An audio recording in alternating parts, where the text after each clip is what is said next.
Hi everyone. In this video, I'm going to interview Brian Taylor, the Managing Director of Ivy Coach, a company geared towards helping college students gain admission to selective universities. Today, we're speaking about the overall impact COVID-19 has had on college admissions.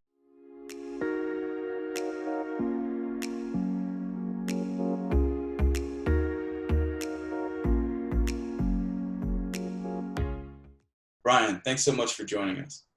Oh, thanks for having me, Jackson. So let's start off with the big question. How has COVID-19 impacted college admissions? So in which ways will this year's admissions process be different than it was in the past? Well, overall, I anticipate that this year will be the toughest year in highly selective college admissions in recent memory. This past year was, I would say, the easiest year in college admissions, and that's because so many kids who were waitlisted ended up getting in. When all those kids took gap years, or when these schools anticipated that all these kids would take gap years, they filled those slots with waitlisted students.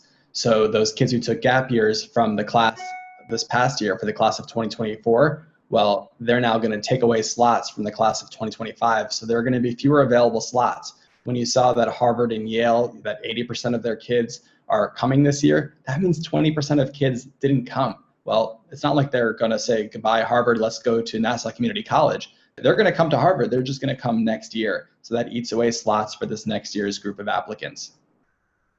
Okay, great. So I know with ACTs and SATs becoming optional, I do have to ask, would you advise students to still take those tests?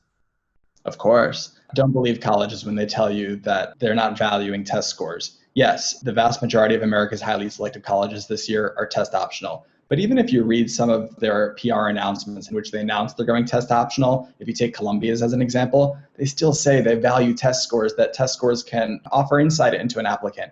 And Columbia was being forthright when they said that. Other schools, when they say that they're not going to consider, they haven't said they're not considering test scores. They said they're optional. So that means that kids who submit great test scores, if all else is equal, are always going to have a leg up over kids who don't submit test scores. So of course you should submit an SAT or ACT. Of course you should submit SAT subject tests. Even in years past when SAT subject tests were optional, we always encourage students to submit 3 subject tests. If they're required 2, we say submit 3.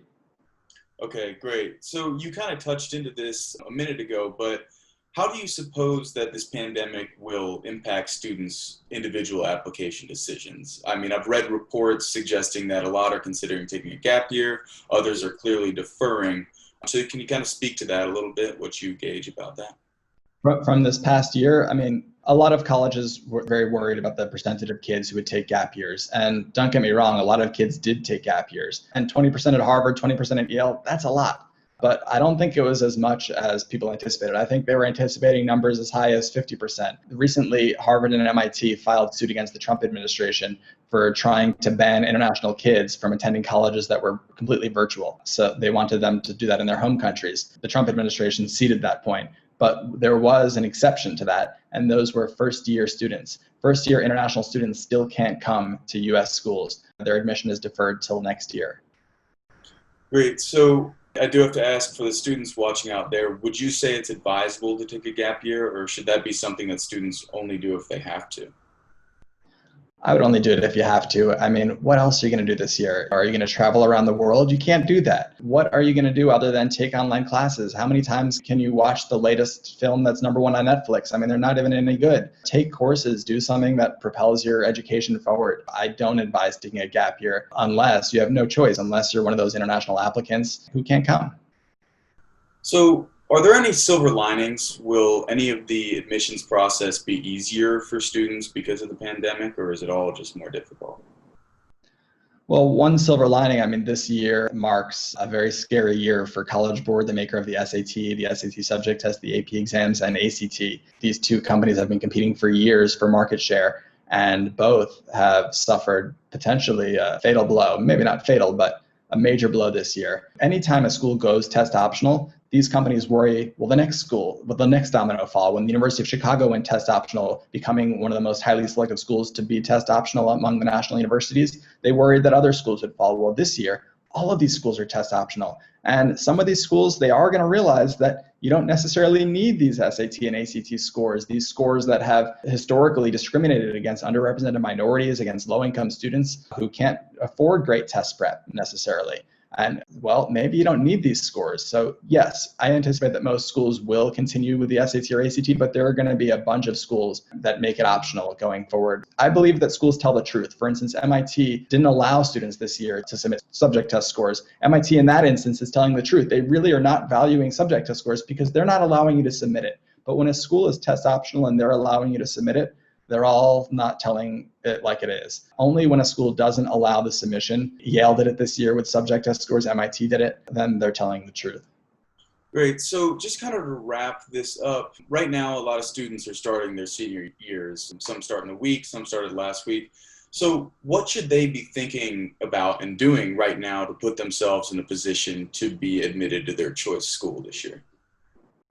Sign up for those available SAT or ACT dates and those subject test dates. If it's going to be canceled in your neck of the woods, hop in a car if you can and get your mask and take it in a place where they're offering SAT or ACT tests. But otherwise, it's the same as any other year. You should be figuring out what your singular hook is. Many students, when they apply to highly selective colleges, they present themselves as well-rounded, as good at lots of things like sports and music and community service. And that's not what highly selective schools, including the Ivy League schools, are looking for. So just because you can't necessarily do things outside, there's a whole lot you can do from inside. And you can continue to showcase your singular hook through your activities. You can continue to take the most rigorous courses that your school offers, whether it's in person or remote or a hybrid model. There's not a whole lot of changes other than that.